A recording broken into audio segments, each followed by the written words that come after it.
The air inside Vallecas still smelled of dust and sweat when the whistle blew on a match that would be remembered for more than tactics or possession numbers. Barcelona had taken the lead from the spot, a young striker stepping up, cool and composed, but the room of monitors that usually keeps the record straight was muted. VAR, the safety net of modern refereeing, had faltered and left a crucial decision unreviewed. That failure hung over the second half like an unanswered question and gave the stadium permission to feel that the game had been stolen back into the realm of shouting and suspicion. When the teams trudged off, the tension that had simmered during the 90 minutes did not dissipate.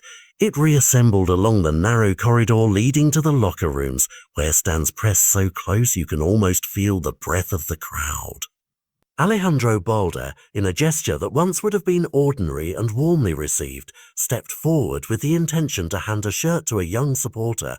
Instead of a smile, his offer landed like a match in dry grass. A voice, raw and furious, cut through the hallway. "This is Vallecas," the word snapped, accompanied by a blistering warning that any jersey given would be snatched back.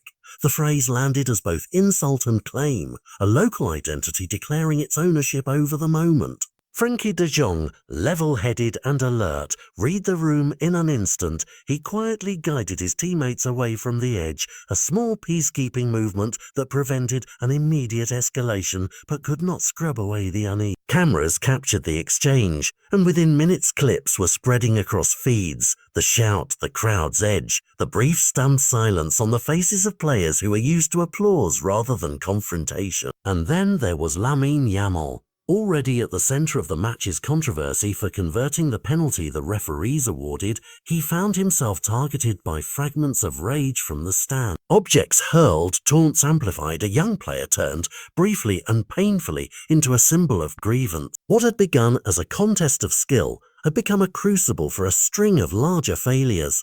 Technology that did not function when it mattered, a local atmosphere inflated by political and sporting grievances, and the naked question of player safety in stadiums where the stands feel like a perimeter rather than a crowd.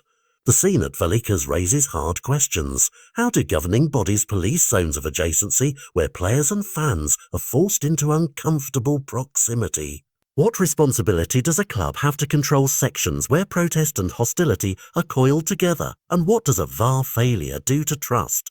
Not only in the accuracy of a single call, but in the idea that sport is administered fairly. The footage and the testimony make the answers feel urgent rather than abstract.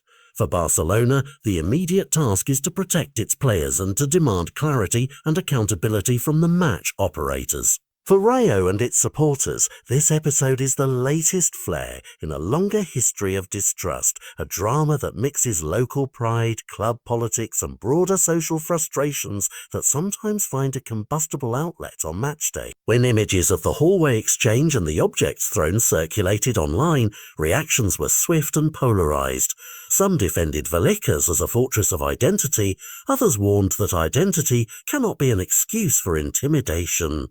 What remains clear is this: a single refereeing failure and a single impulsive shout combined to lift a simple moment. A player handing a shirt to a fan into a moment that cuts to the heart of modern football. The immediate aftermath will play out in statements, in possible sanctions and in heated online debate, but the deeper issue will persist unless clubs, leagues and authorities confront not just the technical glitches of VAR, but the human dynamics that let a routine act of goodwill be answered with hostility. In Vallecas, the night left behind questions more than answers, and as the footage keeps circulating, the story will not be measured only in goals and points, but in whether the next time a player reaches out, they can do so without wondering what they might receive in return.